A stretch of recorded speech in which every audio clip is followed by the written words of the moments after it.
Hi అండి. ఎంతో healthy and tasty అయిన కార్చికాయ వేపుడు ఎలా చేయాలో చూద్దాం రండి.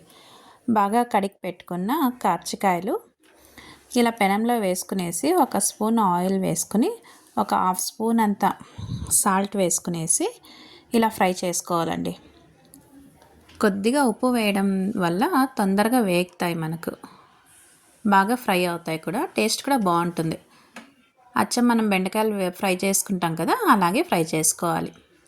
ఇలా ఫ్రై అయిన తర్వాత పక్కన పెట్టేసుకొని స్టవ్ మీద ఒక పాన్ పెట్టుకునేసి అందులో 2 స్పూన్ల ఆయిల్ వేసుకొని ఆవాలు జీలకర్ర వేసుకుందామండి.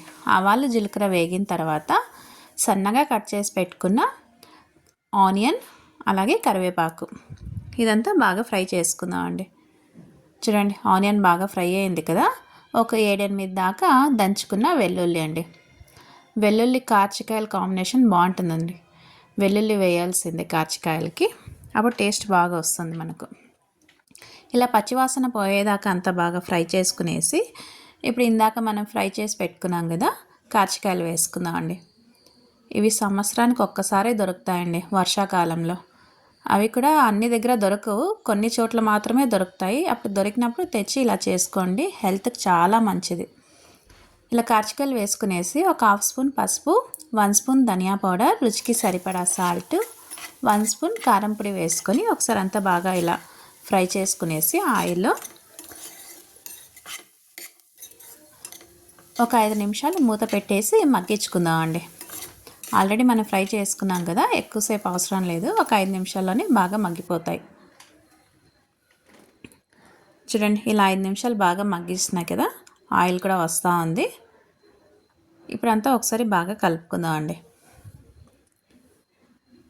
ఇలా అంతా కలుపుకున్నాం కదా, ఇప్పుడు దీనికి బెల్లం వేసుకుందామండి. కొద్దిగా బెల్లము అలాగే పుట్నాల పప్పు పొడి. బెల్లం వేస్తే చాలా టేస్ట్ వస్తుంది. కావాలంటే బెల్లం వేసుకోవచ్చు, బట్ బెల్లం వేస్తేనే ఈ కర్రీ బాగుంటుందండి. ఇలా అంతా ఒకసారి బాగా కలుపుకునేసి ఒక 2 నిమిషాలు మూత పెట్టేసి మగ్గించుకుందామండి. ఆ బెల్లం అంతా బాగా కార్చికాయలకు పట్టేలాగా ఒక 2 నిమిషాలు మూత పెట్టేసి మగ్గించుకుందాం. చూడండి, 2 నిమిషాలు అయిపోయింది. ఇప్పుడు సన్నగా కట్ చేసి పెట్టుకున్న కొత్తిమీర వేసుకొని ఇంకా స్టవ్ ఆపేస్తామండి. ఇలా అంతా ఒకసారి బాగా కలుపుకునేస్తాం. ఒక సర్వింగ్ బౌల్లో తీసుకుందాం. ఇది జొన్న రొట్టెకైతే చాలా మంచి బెస్ట్ కాంబినేషన్ అండి. టేస్టీ అండ్ హెల్తీ కార్చికాయ వేపుడు అయితే రెడీ అయిందండి. ఇది షుగర్ పేషెంట్స్కి చాలా అంటే చాలా మంచిదండి. Thank you.